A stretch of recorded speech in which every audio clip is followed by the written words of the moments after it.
Okay, hello. I'm here with Charles Ardai, creator of Gun Honey, and a great writer. And I asked him a few questions about what's going on. But I have first a kind of a deep background question. Okay. So I've been a fan of the book from the very beginning. And then when I was prepping to do the interview, I did a little research, and it turns out you founded Juno. I did found Juno. So my very first internet provider was Juno. I'm not that I'm old enough, just so we're clear. But I was a Juno person. Once upon a time. That blew my mind a little bit. I came up with the idea for Juno early on. One of my coworkers at the time was Jeff Bezos, and he came up with an idea that was even bigger, a tiny bit bigger than Juno. I mean, a little bit. But yeah, it was great. I was Charles@Juno.com. It doesn't work anymore, but way back when. And everyone who signed up for Juno got an email from Charles@Juno.com welcoming. That was cool. That's amazing. That's very cool. Yeah, that was a real fun thing. I was just like, oh my gosh, of all of them, Juno, I was there, not Netscape, whatever. That's very cool. Yeah. So anyway, but now moving forward, obviously, Gun Honey is a fantastic comic book, espionage, spy, thriller.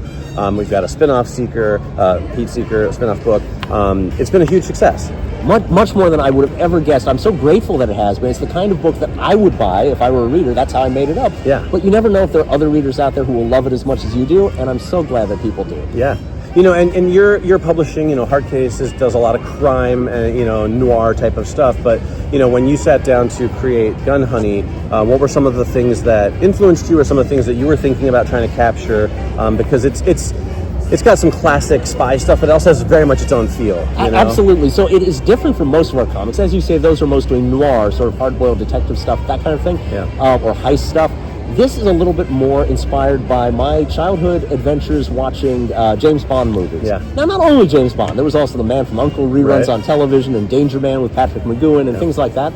But the James Bond movies, I remember when my parents took me to see Octopussy with Roger Moore. Now, people don't love the Roger Moore James Bond movies, and I understand why, but I remember that feeling of adrenaline coming out of the theater as a young teenage kid. I think I was a teenager. And if I wasn't, why did they take me to a movie called Octopussy? But anyway. It's a different time. It was also similar when I was 11 and I saw Raiders of the Lost Ark for the first time. And it's just one of these propulsive stories with a lot of momentum where you never have enough time to catch your breath. It's one thing after another. It's exciting. There are twists. There are action set pieces that are just irresistible. And that's what I wanted to do.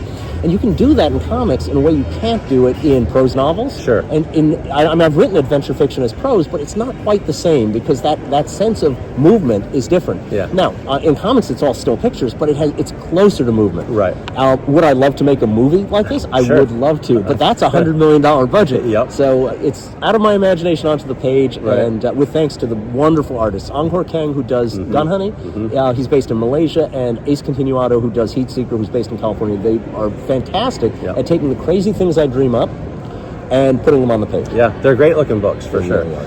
So I suspect we're in a similar age range because Octopussy was also my first James Bond movie in theaters. And I maintain that while Roger Moore was not the best James Bond, his films are still some of my personal favorites because I think everyone loves the James Bond they grow up with. I think that's true.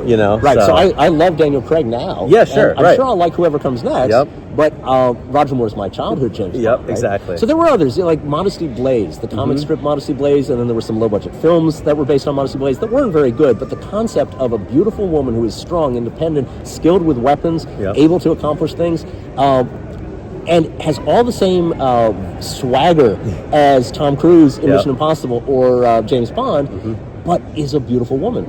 So it combines the Bond girl with Bond himself in one character. That's very exciting to me. Absolutely. Now, I know you did, Gun Honey, a series or two, and then you branched out into Heat Seeker. And I think I assumed you were going to maybe go back and forth, but I think you did 2 Heat Seekers in a row. That's if I'm not mistaken. So what's sort of your process? Is it just whichever story you have to tell? Is there a reasoning in how you're kind of spreading them out? The original reason was practical. It was because Angkor Kang, who draws Gun Honey, he works traditionally. This is pencils, paper, pens, T-squares. He sends me photographs of his drawing table, and it's an actual drawing table. Yeah. And his work is absolutely gorgeous. It's a little like a young Frank Frazetta, but it's slow. Right. And what we didn't want was there to be a year with nothing in it. Right. And so we had done a Gun Honey, and he wasn't going to be ready with the next Gun Honey until 1 year past the following year. So I wanted to fill in, and I created the character of Dahlia Racers to give us an off-cycle book. So I could have a Heat Seeker every time there's not a Gun Honey. Gotcha. So you would think it would be alternating. Right. Right. But then there was a circumstance where we had just done Gun Honey Combustion, and we found out that Art Germ, one of our favorite cover artists, was available to do a new cover for us if we had a new series ready to be published by May 2024 for a convention he was signing at. Okay. And I knew there was no chance that Ang could get a whole series done, drawn from scratch, in time for that. Right. But Ace could. Yep. And so we did a second Heatseeker in a row. We did Heatseeker Exposed, issue 3 of which just came out 2 days ago. Yep. And so Ace was...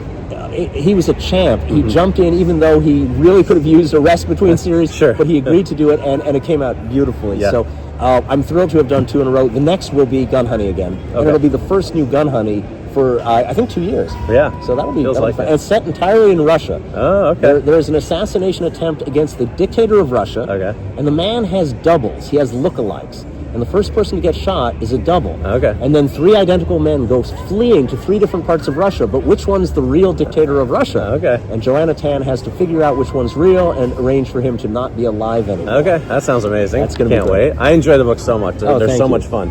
And do you have a release date, a rough release date for that? Is that already planned? That one is called Gun Honey Doubles Down. Okay, I like it. Because we like puns. Yeah, wrong And with I that. think it's definitely 2026. Okay. I'm going to say April or May 2026 will be issue number 1. That's my current best guess. Okay, yeah. Depends when the artists turn their covers in and so course, on. of But course. yeah, I think it'll probably be something like May, June, July, August. That's the goal. And then after that, there was a side character who was introduced in Heatseeker, the main character's girlfriend, Yeah. Evie Parker, who's Yeah. a trained mercenary, genetically altered so she can't feel pain or heat or cold or hunger or fatigue. She's also a huge nerd. Right. She's a comic book fan, Right. like us. Yeah. And I love writing about her. And so I think the next book may be a spin-off book all about her. Okay, that was my next question. Was going to be: are we going to expand the Gun Honey universe, or it feels like maybe you have some more stories to tell? Oh, for sure. So, I would you know. love to have other side characters who become stars of their own book. Right.